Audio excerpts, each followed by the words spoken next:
Welcome to WNIN Newsmakers. I'm April Nading. Most people think that missing person alerts are controlled locally, but actually they are issued at the state level. Angie Meacham, director of the Indiana Clearinghouse for Missing Children and Endangered Adults, joins us to talk about how alerts are assessed and issued. Thank you, Angie, for being here. Thanks for having me. So tell us a little bit about the Indiana Clearinghouse for Missing Children and Endangered Adults. It's part of the Indiana State Police. How does this work? Sure. So we are an analytical division of the Indiana State Police. We're civilians. We're not police officers, but we specialize in missing persons. And we are the folks that control the amber alerts, silver alerts, blue alerts, and green alerts in Indiana. So what exactly constitutes a missing person? So for adults, it means someone who would normally know their whereabouts cannot locate them. And that could be due to a nefarious act, or that could just be because they don't want to be found. And that person can then report them as a missing person. As a child, it is different. So if they're under the age of 18, it has to be the legal guardian of that child. So that could be the parent, that could be Department of Child Services if they're a ward of the state, but it has to be the legal guardian.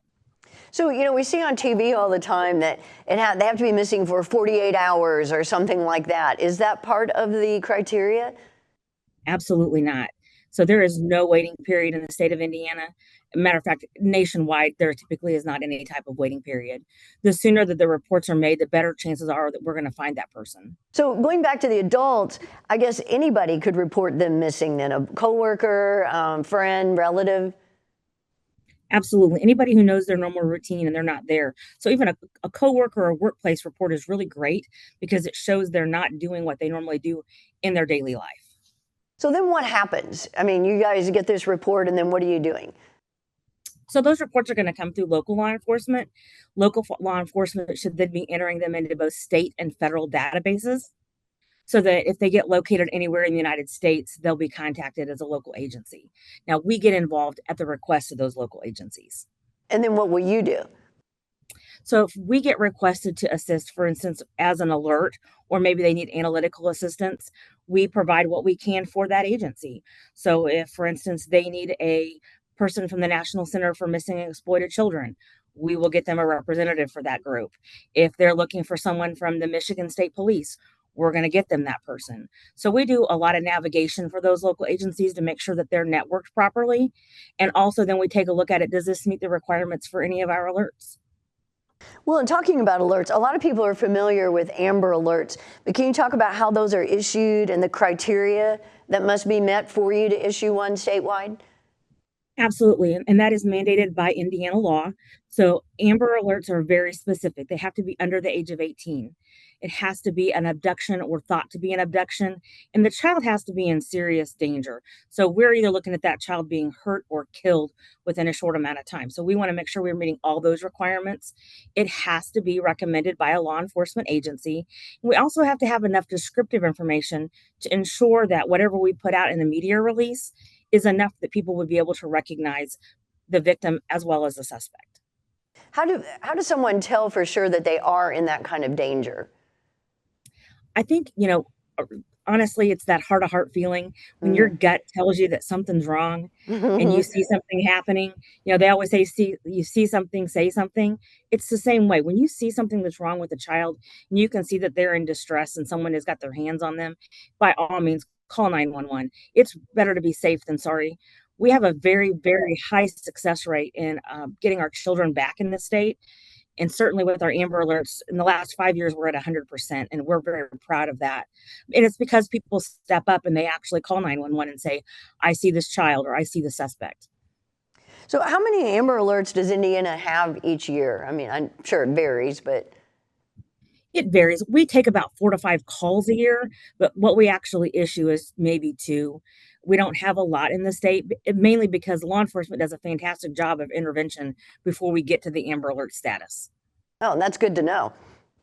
Absolutely. What about silver alerts? What's the criteria for those to be issued?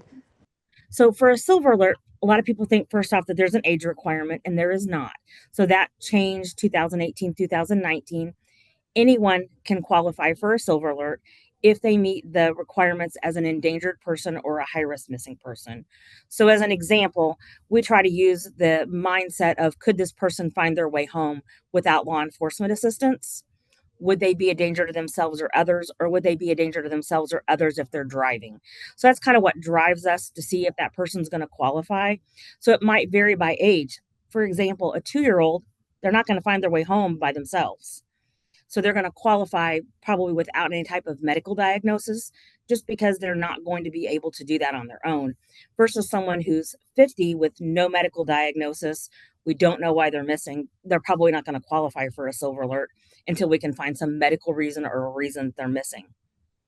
And that makes sense. So silver alerts are not usually sent to mobile devices. I mean, why is it distributed differently than Amber Alerts? Sure, the Amber Alert program is specifically because it's a criminal event.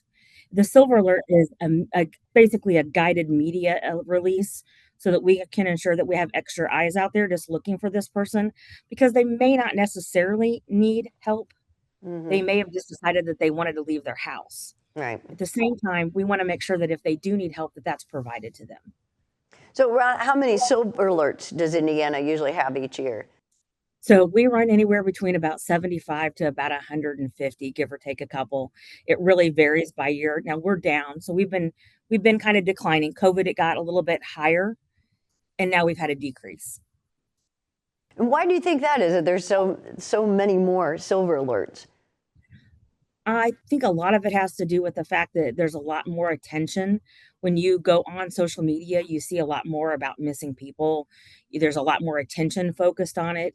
People are out and about now that COVID is done as well. So they're realizing people aren't at work. They're realizing things are not the way they should be. So there's a lot more attention that's brought to someone if they're not in their normal routine. So what are some of the other alerts that people may hear about? Sure, we have blue alerts. Blue alerts is if a law enforcement officer has been seriously injured, is missing, or has been killed in the line of duty, and we're trying to find that suspect or that officer.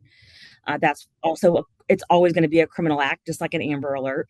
And then we have our green alerts. And green alerts are basically the same as a silver alert, with the exception that it is just for an active service member and or a veteran that is missing.